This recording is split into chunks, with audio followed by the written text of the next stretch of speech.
Hey guys, welcome back to my channel. In this video, we are going to see how to prepare fenugreek seeds powder. Sometimes when you are in rush, you may not have time to soak your fenugreek seeds overnight. So if you prepare this fenugreek seed powder, you can make an instant hair pack out of it. So without further ado, let's see how to prepare this fenugreek seed powder. So first you have to heat a pan on a medium flame and add seeds to it.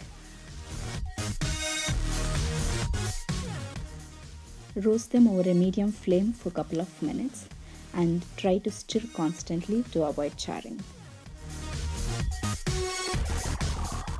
Once they are golden brown, transfer them into a grinder or mixer, whichever you have, and grind them into a fine powder.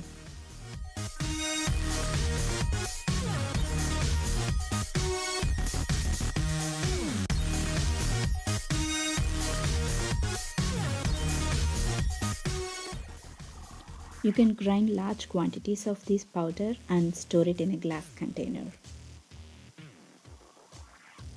As you can see, the powder should be very fine. Once you have a fine powder, transfer them into an airtight glass container and store it. That's all for this video guys. Thank you so much for watching. If you like this video, please do like, share, comment and subscribe.